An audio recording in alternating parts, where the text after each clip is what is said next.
Hi friends, welcome to Biology Simplified Tamil. நான் உங்க செந்தில்நாதன். இந்த வீடியோல தமிழ்நாடு மெடிக்கல் செலக்ஷன் 2025 கான கவுன்சிலிங் ஸ்டெப்ஸ் என்ன, round 1, round 2, round 3, round 4 steps என்ன, இதுல இம்பார்ட்டண்டா பார்க்க வேண்டிய விஷயங்கள் என்ன, எப்ப ஃபைன் வரும், எப்ப வந்து நம்ம சேஃப், எப்ப வந்து பிரச்சனை வரும், எப்ப வந்து அடுத்த 1 இயருக்கு பார்ட்டிசிபேட் பண்ண முடியாது அப்படிங்கிற ஒரு பனிஷ்மென்ட் கொடுப்பாங்க. இது எல்லாத்தையுமே தெளிவா இந்த பிரசன்டேஷன்ல நம்ம பார்க்க போறோம். சோ இந்த பிரசன்டேஷன் பார்த்துக்குங்க. ஃபர்ஸ்ட் நம்ம பார்க்க போறது counseling steps. Okay, so TN medical selection 2025 ல MBBS BDS counseling கான counseling steps என்ன? There are 4 rounds. 4 ரவுண்ட் நடக்க போகுது counseling. தமிழ்நாடு மெடிக்கல் செலக்ஷன்ல counseling 4 ஸ்டெப்ல நடக்க போகுது. ஸ்டெப் 1 என்ன? ரவுண்ட் 1 counseling, அப்புறம் ரவுண்ட் 2, அப்புறம் ரவுண்ட் 3, அப்புறம் ரவுண்ட் 4. ரவுண்ட் 3க்கு இன்னொரு பேரு மாப் அப் ரவுண்ட். ரவுண்ட் 4க்கு இன்னொரு பேர் stray vacancy round. So mop up ரவுண்ட்னாலும் தேர்ட் ரவுண்ட்னாலும் ஒன்று தான், வேக்கன்சி ஸ்ட்ரே ரவுண்ட்னாலும் ஃபோர்த் ரவுண்ட்னாலும் ஒன்று தான். ஓகே, இப்போது ஆன்லைன் கவுன்சிலிங்கில் நீங்கள் பார்ட்டிசிபேட் பண்ணுறதுக்கு நீங்கள் ரெஜிஸ்ட்ரேஷன் ஃபீயாக கவுன்சிலிங் ஸ்டார்ட் ஆகும்போது இப்போ கிடையாது, இப்போ நீங்கள் பே பண்ணியிருக்கிறது அப்ளிகேஷன் ஃபீ. கவுன்சிலிங்க்கு ஃபீஸ் வந்து அவங்க கவுன்சிலிங் ஷெட்யூல் ரிலீஸ் பண்ணும்போது நம்ம பே பண்ணணும். ஓகே, ரெஜிஸ்ட்ரேஷன் ஃபீஸ் கவர்மெண்ட் கோட்டாவுக்கு 500 ரூபியும் மேனேஜ்மெண்ட் கோட்டாவுக்கு 1000 ரூபியும் பே பண்ணணும். ரெண்டுலேயும் பார்ட்டிசிபேட் பண்ணுறவங்க 1500 பே பண்ணணும்.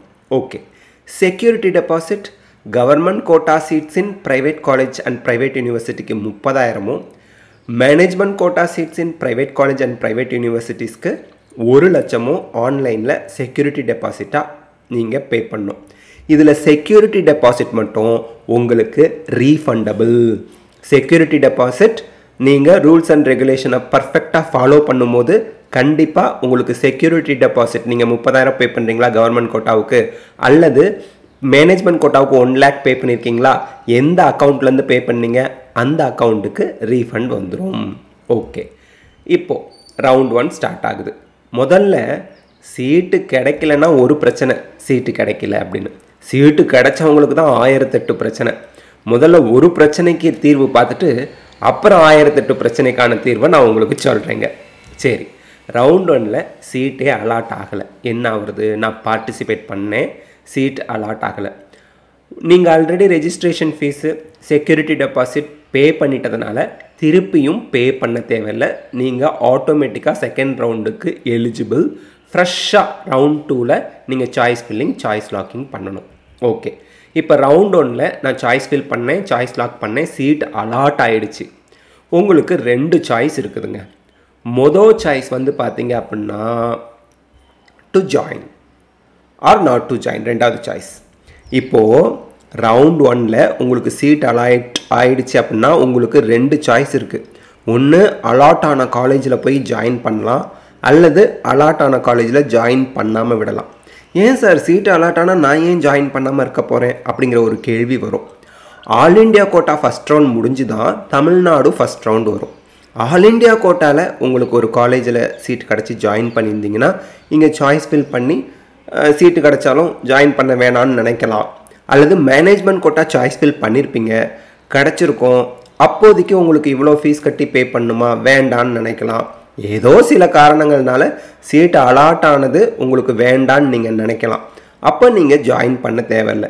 ஜாயின் பண்ணலன்னா ஏதாவது பிரச்சனையா? ரவுண்ட் 1க்கு உங்களுக்கு சீட்டு அலாட் ஆகி ஜாயின் பண்ணலனாலும் எந்த பிரச்சனையும் கிடையாது. ஓகே, ஸோ உங்களுக்கு 2 விருப்பங்கள் இருக்குது.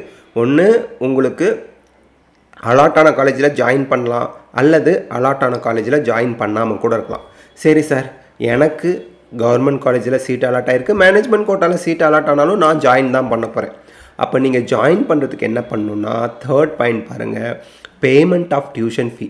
ஆன்லைனில் டியூஷன் ஃபீ பே பண்ணிவிட்டு உங்களோட ப்ரொவிஷ்னல் அலாட்மெண்ட் ஆர்டரை டவுன்லோட் பண்ணிவிட்டு உங்கள் காலேஜில் போய் எந்த காலேஜில் சீட் அலாட் ஆனுச்சோ அங்கே போய் ரிப்போர்ட் பண்ணுறது அப்படிங்கிறது உங்கள் ஒரிஜினல் சர்டிஃபிகேட்ஸ் எல்லாம் எடுத்துகிட்டு போய் உங்கள் NEET score card, NEET admit card, அதே போல் உங்களோட 11th 12th 10th mark sheet, 11th mark sheet இல்லைன்னா விட்டுறலாம் விடுங்க, 10th and 12th mark sheet, DC, அதுக்கப்புறம் உங்களோட கம்யூனிட்டி சர்டிஃபிகேட் ரிசர்வேஷனாக இருந்தால், நேட்டிவிட்டி சர்டிஃபிகேட் தேவைப்பட்டா, இந்த மாதிரி எல்லாத்தையும் எடுத்துகிட்டு போய் ஒரிஜினல்ஸ் எல்லாம் காமிச்சு அதை 3 காப்பி ஜெராக்ஸ் எடுத்து கொடுத்து 8 பாஸ்போர்ட் சைஸ் ஃபோட்டோ எடுத்துகிட்டு போய் இந்த மாதிரி அட்மிஷன் ப்ரொசீஜர்லாம் முடிக்கணும்.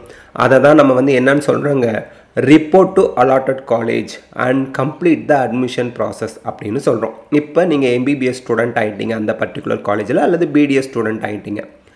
இப்போது உங்களுக்கு ஒன்று தோணும், சார் ஃபஸ்ட் ரவுண்டில் எனக்கு ஒரு காலேஜ் கிடச்சி ஜாயின் பண்ணியிருக்கேன், செகண்ட் ரவுண்டில் இதை விட பெட்டர் காலேஜ் கிடச்சா நல்லாயிருக்குமே. இங்கே தான் நீங்கள் ஒரு பியூட்டி, ஒரு அழகு என்னன்னு பார்த்தீங்கன்னா, உங்களுக்கு ஃபஸ்ட் ரவுண்டில் கிடச்ச சீட்டை நீங்களே வச்சுக்குங்க. செகண்ட் ரவுண்டில் சாய்ஸ் ஃபில் பண்ணுங்கள், ரிசைன் பண்ணாமையே. பெட்டர் காலேஜ் கிடச்சா போய்க்குங்க, அல்லது மொதல் ரவுண்ட் சீட்டே ரீடைன் பண்ணிக்கோங்க. இதுக்கு பேர் தான் ரீஅலாட்மெண்ட். ரீஅலாட்மெண்ட்டுக்கு நான் தனி வீடியோ போடுறேங்க. சரி, so willing to reallotment in round 2. நான் ரவுண்ட் 2ல் ரீஅலாட்மெண்ட் மறு தேர்வு இன்னொரு காலேஜுக்கு போகணுன்னு ஆசைப்பட்றேன். இப்போ ஒரு காலேஜ் கொடுத்தாங்க, ஜாயின் பண்ணிட்டேன், செகண்ட் ரவுண்டில் இன்னொரு காலேஜில் போய் ஜாயின் பண்ணணுன்னு நினைக்கிறேன் அப்படிங்கிறவங்க செகண்ட் ரவுண்டில் ரீஅலாட்மெண்ட்டுக்கு சாய்ஸ் ஃபில்லிங் பண்ணலாம். சரி சார், இப்போ ரவுண்ட் 1ல் சீட் அலாட் ஆணுச்சு, ஆனால் எனக்கு சேர விருப்பம் இல்லை, சில பல காரணங்களால், என்னோடய பர்சனல் ரீசன்ஸ்னால நான் வந்து ஜாயின் பண்ண வேண்டான்னு நினைக்கிறேன். ஒன்றும் ஒரி பண்ண வேணாம், ஃப்ரீ எக்ஸிட் அப்படின்னு சொல்லுவாங்க. ஃப்ரீ எக்ஸிட்னா என்ன, உங்களுக்கு ரெஜிஸ்ட்ரேஷன் ஃபீஸ், செக்யூரிட்டி டெபாசிட் எதுவுமே ஃபைனாக போகாது, எல்லாமே ரீஃபண்ட் பண்ண எலிஜிபிள் தான். நீங்களும் ஜாயின் பண்ணணுங்கிற அவசியம் கிடையாது.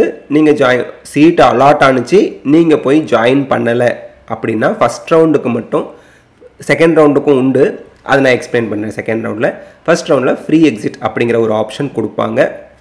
நீங்கள் ஒன்றுமே பண்ண வேண்டாம். ஃப்ரீ எக்ஸிட்டுக்கு அலாட் ஆன காலேஜில் போய் ஜாயின் பண்ணாமல் விட்டுட்டாலே உங்களுக்கு ஃப்ரீ எக்ஸிட் ஆட்டோமேட்டிக்காக அப்ளிகபிள் ஆகிடும். ஓகே, ஸோ நெக்ஸ்ட்டு ஃபஸ்ட் ரவுண்டில் சீட் அலாட் ஆகி ஜாயின் பண்ணலங்கிறவங்க செகண்ட் ரவுண்டுக்கு எலிஜிபிள். ஃபஸ்ட் ரவுண்டில் சீட் அலாட் ஆணுச்சு, ஃபஸ்ட் ரவுண்டில் சீட் அலாட் ஆகி ஜாயின் பண்ணேன், செகண்ட் ரவுண்ட் ரீஅலாட்மெண்ட்டுக்கு அப்ளை பண்ணலாம். ஃபஸ்ட் ரவுண்ட் சீட் அலாட் ஆணுச்சு, ஜாயின் பண்ணலை, ஃப்ரீ எக்ஸிட் ஆகிட்டேன், செகண்ட் ரவுண்ட் பார்ட்டிசிபேட் பண்ணலாம். ஃபஸ்ட் ரவுண்டில் சீட்டே அலாட் ஆகலை, செகண்ட் ரவுண்டில் பார்ட்டிசிபேட் பண்ணலாம். இப்போ ரவுண்ட் 2க்கு யாரெல்லாம் எலிஜிபிள், இப்போ நான் சொன்னேன் இல்லையா, அதுதான். ரவுண்ட் 1ல் சீட்டே அலாட் ஆகலை சார், ரவுண்ட் 2க்கு நீங்கள் 100% எலிஜிபிள். ரவுண்ட் 1க்கு சீட் அலாட் ஆணுச்சு சார், நான் ஜாயின் பண்ணல, ஃப்ரீ எக்ஸிட் கொடுத்துட்டேன் சார், ரவுண்ட் 2க்கு நீங்கள் எலிஜிபிள். ரவுண்ட் 1ல் சீட் அலாட் ஆகி ஜாயின் பண்ணியிருக்கேன் சார், பெட்டர் காலேஜுக்கு ரீஅலாட்மெண்ட்டுக்கு நீங்கள் ரவுண்ட் 2க்கு அப்ளை பண்ணலாம். சரி, இப்போ ரவுண்ட் 2 நியூலி ஆடட் சீட்ஸ். கடவுள் புண்ணியத்தில் புது சீட்ஸு கவர்மெண்ட் காலேஜ்லேயும் ப்ரைவேட் காலேஜ்லேயும் ஆட் ஆகலாம். ஒரு 50 சீட் அந்த மாதிரி ஆட் ஆகலாம். அப்படி ஆட் ஆணுச்சுன்னா ரவுண்ட் 2ல் அதை ஆட் பண்ணுவாங்க. வேக்கண்ட் சீட்டு, வேக்கண்ட் சீட்னா என்ன, ஃபஸ்ட் ரவுண்டில் சீட் அலாட் ஆணுச்சு, ஜாயின் பண்ணலைன்னு சொன்னாங்கல்ல, அதுதான் வேக்கண்ட் சீட்டு. அது விர்ச்சுவல் வேக்கன்சிங்கிறது என்ன, ரீஅலாட்மெண்ட் கொடுத்துருக்காங்கல்ல, இதை விட பெட்டர் காலேஜ் கிடச்சா போயிடுவேன்னு, அப்போ அவங்களுக்கு பெட்டர் காலேஜ் கிடச்சா போயிட்டா அது வேக்கண்ட் ஆகும்ல, போகலைன்னா வேக்கண்ட் ஆகாது. இப்போ அது ஆக்சுவலி வேக்கண்ட்டாக இல்லையா, அதுக்கு பேர் தான் விர்ச்சுவல் வேக்கன்சி. விர்ச்சுவல் வேக்கன்சிக்கு நான் ஒரு தனி வீடியோ அப்லோட் பண்ணுறேங்க. சரி, ஸோ இந்த சீட்டெல்லாம் உங்களுக்கு விசிபிளாக இருக்கும், டிஸ்பிளே பண்ணுவாங்க. ஃபஸ்ட் ரவுண்டில் சாய்ஸ் ஃபில் பண்ணிங்கல்ல, அது கண்டினியூ ஆகாது. First round choice filling first ரவுண்டோட முடிஞ்சு போச்சு, ஹத்தம். நீங்கள் செகண்ட் ரவுண்டுக்கு ஃப்ரெஷ்ஷாக திருப்பியும் சாய்ஸ் ஃபில் பண்ணி சாய்ஸ் லாக் பண்ணணும், மறந்துடாதீங்க. சரி, நியூவாக செகண்ட் ரவுண்டுக்கு சாய்ஸ் ஃபில்லிங் பண்ணுறீங்க அண்ட் சாய்ஸ் லாக் பண்ணதுக்கப்புறம் எடிட் பண்ண முடியாது, சாய்ஸ் லாக் பண்ணிடுறீங்க. இப்போ ரவுண்ட் 2ல் சீட் அலாட் ஆகலை, நோ ஃபைன்லாம் பிடிக்க மாட்டாங்க. நீங்கள் ரவுண்ட் 3க்கு eligible. Security deposit, registration fee திரும்பி பே பண்ண வேண்டாம். ரவுண்ட் 2ல் சீட் அலாட் ஆகலைன்னா, சீட் அலாட் ஆகலைன்னா பிரச்சனை இல்லை, சீட் அலாட் ஆனதுக்கப்புறம் தான் பிரச்சனையே. கல்யாணம் ஆகாதவங்களுக்கு கல்யாணம் ஆகலைங்கிற பிரச்சனை மட்டும்தான், கல்யாணம் ஆனவங்களுக்கு 1000 பிரச்சனை. அந்த மாதிரி சீட்டு கிடைக்காதவங்களுக்கு சீட்டு கிடைக்கலங்கிற ஒரு ப்ராப்ளம். சீட்டு கிடைச்சவங்களுக்கு இதை விட பெட்டர் காலேஜ் கிடச்சிருக்கலாம், இந்த காலேஜ் ஒரு மாதிரி இருக்குது, சேரலாமா வேணாமா, ஆல் இண்டியா கோட்டாவில் பெட்டராக கிடைக்குமா, ரவுண்ட் 3ல் நம்ம ஆல் இண்டியா கோட்டாவில் பார்ட்டிசிபேட் பண்ணலாமா, இந்த மாதிரி பல கன்ஃபியூஷன் இருக்கும். சரி, இப்போ ரவுண்ட் 2ல் சீட்டு அலாட் ஆகிடுச்சிங்க, ஆனால் நான் ஜாயின் பண்ணலைங்க, ஸ்டில் ஃப்ரீ எக்ஸிட் உண்டு. ஆல் இண்டியா கோட்டாவில் ரவுண்ட் 2ல் ஃப்ரீ எக்ஸிட் கிடையாது, ஆனால் தமிழ்நாடு ஸ்டேட் கோட்டாவில் ரவுண்ட் 2ல் சீட் அலாட் ஆகி நீங்கள் காலேஜ் பக்கமே போயிருக்கக்கூடாது, ஜாயினே பண்ணியிருக்கக்கூடாது. அப்படி இருந்தால் உங்களுக்கு ஃப்ரீ எக்ஸிட் உண்டு. ஸோ சீட் அலாட் ஆணுச்சு, நான் ஜாயின் பண்ணலன்னா ஃப்ரீ எக்ஸிட், ஃபைன்லாம் கிடையாது, நீங்கள் ரவுண்ட் 3க்கு பார்ட்டிசிபேட் பண்ணுறதுக்கு எலிஜிபிள். ஓகே, சரிங்க சார். ரவுண்ட் 2 சீட் அலாட் ஆகி நான் ஜாயின் பண்ணுறேன். அப்போது டியூஷன் ஃபீஸை ஆன்லைனில் பே பண்ணி உங்கள் ப்ரொவிஷ்னல் அலாட்மெண்ட் ஆர்டரை டவுன்லோட் பண்ணி எடுங்க. உங்கள் காலேஜ் அலாட்டட் காலேஜில் போய் ரிப்போர்ட் பண்ணுங்கள். ரிப்போர்ட்டிங் அப்படிங்கிறது உங்கள் ஒரிஜினல் சர்டிஃபிகேட்லாம் கொடுத்து செக் பண்ணி ஜாயின் பண்ணுறது. அட்மிஷன் ப்ராசஸை கம்ப்ளீட் பண்ணுங்கள். இப்போது பி வெரி கேர்ஃபுல், ரொம்ப கேர்ஃபுல்லாக இருங்க. ரவுண்ட் 2ல் அலாட்டட் காலேஜில் ஜாயின் பண்ணிட்டீங்கன்னா அதுக்கப்புறம் ரிசைன் பண்ண முடியாது. Joined candidate if wish to resign, ஒருவேளை நீங்கள் ரவுண்ட் 2ல் காலேஜில் போய் ஜாயின் பண்ணிட்டீங்க அப்படின்னா நீங்கள் ரிசைன் பண்ண முடியாது. 10 லட்சம் ஃபைன் கேட்பாங்க ரிசைன் பண்ணுறதுக்கு தமிழ்நாடு மெடிக்கல் செலெக்ஷன். அது மட்டும் இல்லாமல் உங்கள் செக்யூரிட்டி டெபாசிட் 30,000 பே பண்ணிங்களோ 1 லட்சம் பே பண்ணிங்களோ அது ஃபைனாக போயிடுங்க. திருப்பி ரீஃபண்டு கொடுக்க மாட்டாங்கங்க. ஸோ ரவுண்ட் 2ல் சீட் அலாட் ஆகி ஜாயின் பண்ணலன்னா ஃப்ரீ எக்ஸிட், நோ நீட். ஆனால் சீட் அலாட் ஆகி ஜாயின் பண்ணிட்டீங்க அப்படின்னா நீங்கள் அதை ரிசைன் பண்ண முடியாதுங்க. நீங்கள் அப்படி ரிசைன் பண்ணணுன்னா 10 லட்ச ரூபாய் ஃபைன் கட்டணுங்க. அண்டு நீங்கள் உங்களோட செக்யூரிட்டி டெபாசிட்டையும் இழந்துருவீங்க. ஸோ ரவுண்ட் 2ல் சீட்டு கிடச்சி ஜாயின் பண்ணால் அதுதான் உங்கள் தலைவிதி, அதுதான் உங்களோட கடைசி கல்லூரி, அந்த காலேஜ் தான் நீங்கள் எம்பிபிஎஸோ பிடிஎஸோ படிக்க போகிறீங்கிறத ஞாபகம் வச்சுக்கோங்க. சரி, ரவுண்ட் 2ல் ரீஅலாட் ஆணுச்சு சார். நீங்கள் ரீஅலாட்டட் காலேஜுக்கு கண்டிப்பாக போயிடணும். இப்போது ரவுண்ட் 1ல் எனக்கு ஸ்டான்லி மெடிக்கல் காலேஜ் கிடச்சிது சார். ரவுண்ட் 2ல் ரீஅலாட்மெண்ட்டில் எம்எம்சி கிடச்சிச்சு சார். நான் எம்எம்சி போனேன், எனக்கு ஸ்டான்லியிலேயே ஃப்ரெண்ட்ஸ் எல்லாம் அமைஞ்சிட்டாங்க. இப்போ ஸ்டான்லி மெடிக்கல் காலேஜ்லேருந்து எம்எம்சி போக விருப்பம் இல்லை. ஆனால் தெரியாமல் ரவுண்ட் 2ல் சாய்ஸ் ஃபில் பண்ணி எனக்கு எம்எம்சி ரீஅலாட் ஆகிடுச்சு. நான் ஸ்டான்லிலே இருந்துக்கிறேனே, இப்படியெல்லாம் சொல்ல முடியாது. செகண்ட் ரவுண்டுக்கு சாய்ஸ் ஃபில் பண்ணது யார்? நீங்கள். சாய்ஸ் லாக் பண்ணது யார்? நீங்கள். ரீஅலாட்மெண்ட்டுக்கு விருப்பம் தெரிவித்தது யார்? நீங்கள். இப்போ ரீஅலாட்மெண்ட் வந்ததும் போக மாட்டேன்னு சொல்லலாமா? சொல்ல முடியாது.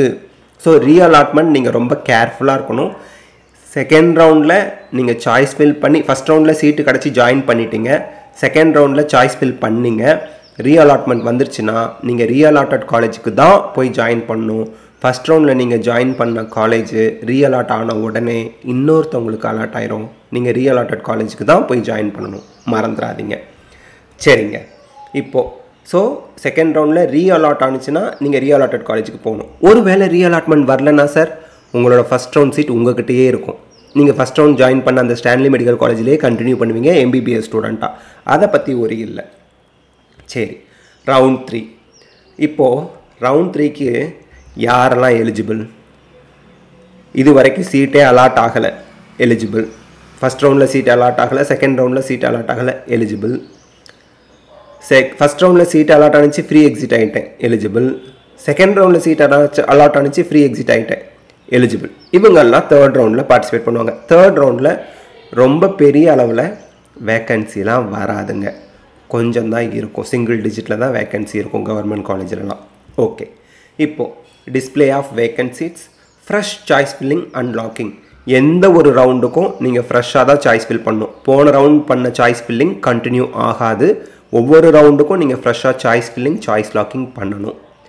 இஃப் அலாட்டட், நீங்கள் உங்களுக்கு ரவுண்ட் 3ல் சீட் அலாட் ஆனிச்சுன்னா கண்டிப்பாக நீங்கள் ஜாயின் பண்ணி தான் ஆகணும். நீங்கள் ஒருவேளை சீட் அலாட் ஆகி ஜாயின் பண்ணலை அப்படின்னா ஃப்ரீ எக்ஸிட் கிடையாது. உங்களோட செக்யூரிட்டி டெபாசிட் ஃபைனாக போயிடும். நீங்கள் 4th ரவுண்டுக்கு பார்ட்டிசிபேட் பண்ண முடியாது. அண்ட் டிஸ்கண்டினியூஷன் ஃபீஸும் நீங்கள் பே பண்ணணும், மறந்துடாதீங்க. ஸோ இப்போ ரவுண்ட் 3 ரொம்ப கேர்ஃபுல்லாக நீங்கள் எடுத்துக்கணும். சாய்ஸ் ஃபில் பண்ணுறீங்க, சாய்ஸ் லாக் பண்ணிட்டீங்க. உங்களுக்கு சீட் அலாட் ஆகலைன்னா ரவுண்ட் 4க்கு நீங்கள் போயிடலாம். சீட் அலாட் ஆனிச்சுன்னா நீங்கள் கண்டிப்பாக ஜாயின் பண்ணணும். சீட் அலாட் ஆகி ஜாயின் பண்ணலை அப்படின்னா ஃப்ரீ எக்ஸிட்லாம் கிடையாது. உங்கள் செக்யூரிட்டி டெபாசிட் ஃபைனாக போகிறது இல்லாமல் நீங்கள் 10 லட்ச ரூபாய் ஃபைன் கட்டணும். 4th ரவுண்டுக்கும் எலிஜிபிள் இல்லாமல் போயிடுவீங்க. அப்போ ரவுண்ட் 3ல் சீட்டு கிடைச்சா ஜாயின் பண்ணுவோம் அப்படிங்கிற கல்லூரிகளை மட்டும் சாய்ஸ் ஃபில் பண்ணுங்கள். விளையாட்டுக்கு கிடைக்குதோ கிடைக்கலையோ நமக்கு என்ன கிடைக்கவா போகுது அப்படிங்கிற மாதிரிலாம் காலேஜ் சாய்ஸ் ஃபில் பண்ணாதீங்க. கிடைச்சா கண்டிப்பாக நீங்கள் போய் ஜாயின் பண்ணுவீங்கிற காலேஜை மட்டும் சாய்ஸ் ஃபில் பண்ணுங்கள். Okay, round 4 stray vacancy round. யாரெல்லாம் eligible sir? Round 1, round 2, round 3லலாம் சீட்டே கிடைக்கலங்கிறவங்களாம் ரவுண்ட் 4க்கு எலிஜிபிள். ஓகே, இஃப் அலாட்டட், நீங்கள் ரவுண்ட் 4ல் பார்ட்டிசிபேட் பண்ணி சாய்ஸ் ஃபில் பண்ணி சாய்ஸ் லாக் பண்ணிங்கன்னா நீங்கள் கண்டிப்பாக ஜாயின் பண்ணணும். சீட்டு ரவுண்ட் 4ல் அலாட் ஆகி ஜாயின் பண்ணலை அப்படின்னா நெக்ஸ்ட் இயர் டிஎன் மெடிக்கல் செலெக்ஷனுக்கு நீங்கள் எலிஜிபிள் கிடையாது. அதனால் ரொம்ப கேர்ஃபுல்லாக இருக்கணும். 4th ரவுண்டில் சீட் அலாட் ஆணுச்சு. ஜாயின் பண்ணிட்டீங்கன்னா நோ இஷ்யூ. ஜாயின் பண்ணலன்னா உங்களோட செக்யூரிட்டி டெபாசிட் ஃபைனாக போயிடும். டிஸ்கண்டினியூவேஷன் ஃபீஸ் 10 லட்சம் கட்டணும். அது மட்டும் இல்லாமல் 2026 தமிழ்நாடு மெடிக்கல் செலெக்ஷனில் நீங்கள் பார்ட்டிசிபேட் பண்ண முடியாது எம்பிபிஎஸ் பிடிஎஸ் கவுன்சிலிங்க்கு. ஸோ இதெல்லாம் தான் கவுன்சிலிங் ஸ்டெப்ஸ். ஸோ இந்த வீடியோவில் நம்ம ரவுண்ட் 1, ரவுண்ட் 2, ரவுண்ட் 3னா மாப்பப் ரவுண்ட், ரவுண்ட் 4னா ஸ்ட்ரே ரவுண்டோட ஸ்டெப்ஸ் எல்லாம் பார்த்துருக்கோம். இந்த வீடியோ உங்களுக்கு ரொம்பவே ஹெல்ப்ஃபுல்லாக இருக்கும் அப்படின்னு நினைக்கிறேன். ஸோ இந்த வீடியோ உங்களுக்கு ஹெல்ப்ஃபுல்லாக இருந்தால் லைக், ஷேர், கமெண்ட் பண்ணுங்கள். பயாலஜி சிம்பிளிஃபைட் தமிழ் சேனலுக்கு சப்ஸ்கிரைப் பண்ணுங்கள். Because your support is our strength. Thank you.